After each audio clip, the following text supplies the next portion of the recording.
I have a little thing I have to confess to the audience tonight. That about this time, we were supposed to do a little sketch for you. But unfortunately, one of the actors, just before the show, took sick. And we are not able to show you that sketch. And that means that you will have to put up with me for the next 5 or 6 minutes. I hope you won't mind. As a matter of fact, there's nothing we can do about it. You have to.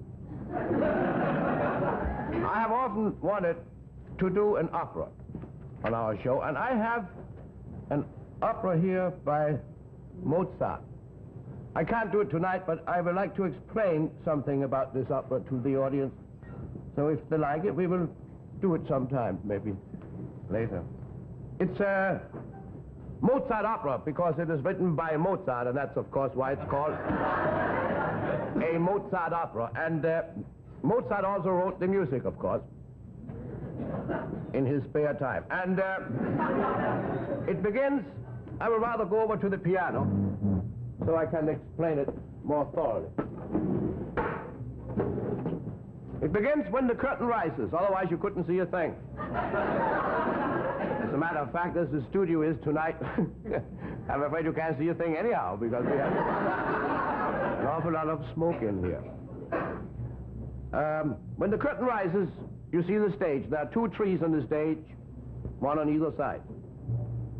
Or vice versa. It all depends, of course, where you are seated. First, the tenor comes in. He's supposed to meet his soprano, as they usually call them. But she is a little late this particular season, so he hides himself behind one of the trees in order to surprise her when she comes in a little later, which she does. So when she comes in, she can't find him because he's behind the tree, and she doesn't know it.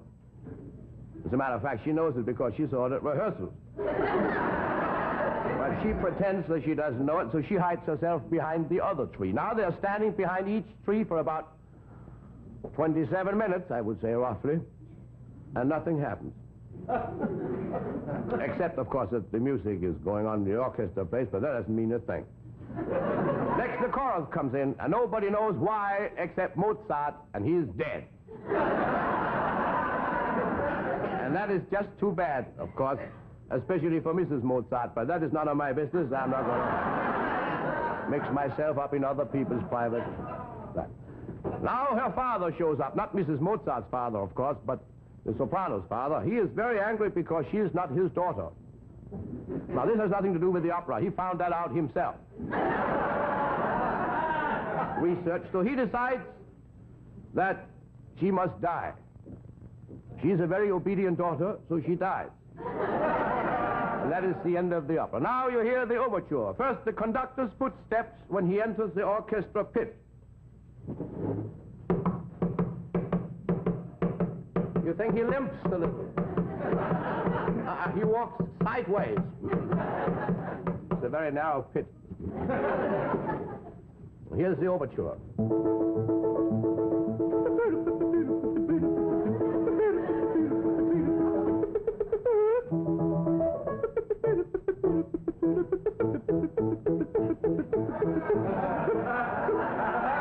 This was the first part of the overture. Now you hear the second part, and it's exactly the same.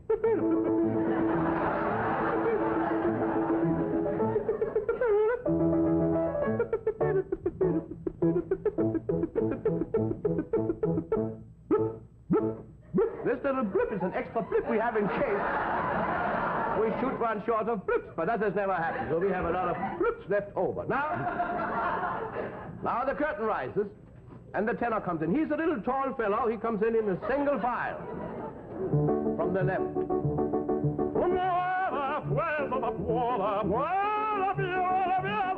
He goes behind the tree right away.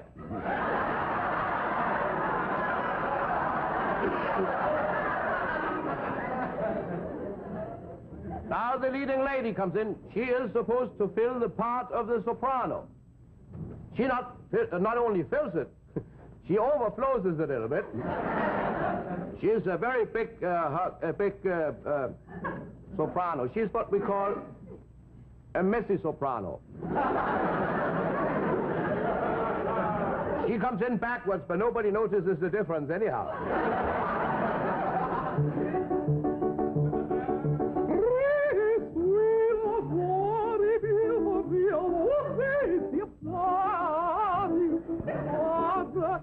goes behind the other tree. She can hardly wait because she has to make changes till the next act. Now they're standing there for about 27 minutes, and next the chorus comes in. The light is dimmed so you can hardly see them, and that's why they're dressed in a kind of cheap underwear, because there is no reason to spend a lot of money for costumes when you can't see them. That's the way my sponsor feels about it, and that's the way it's going to be. Well, now the light is dim. They're supposed to be 12. But tonight they're only 11 because one didn't feel too well. I don't have to tell you this. This is none of your business. But it actually so happened that this is an elderly gentleman who has been with the company for many years, and his daughter was married 2 weeks ago. So he has been celebrating ever since. He's a nice fellow, hasn't got... He's a nice fellow. He hasn't got much of a voice, but, you know, you just don't want to throw these people out. Yeah, his daughter was married to him. She is the ugliest thing you have ever seen, but this has nothing to do with the opera, so there's no reason we should go into detail. So here the chorus comes.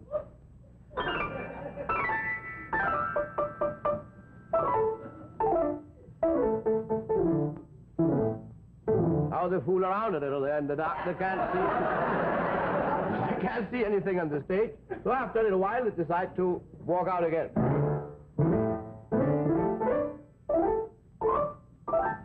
Here's one who couldn't walk so fast. Now they get the money and go home. Next, a baritone comes in and sings, Toreador, Toreador, Toreador. But he finds out that he's in the wrong opera. He disappears. Next, the father comes in, the Il Basso.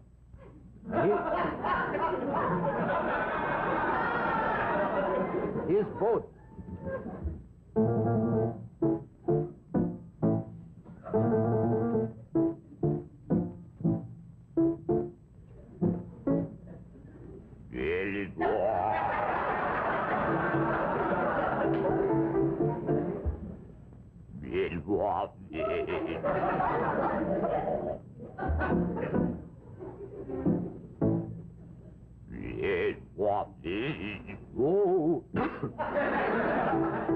Well, how low can a man get? Next!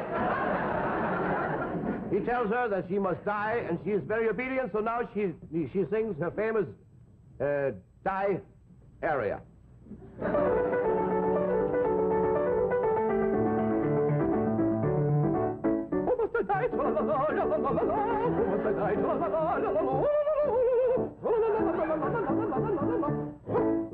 And now she dies by stabbing herself between the two big trees there on the stage.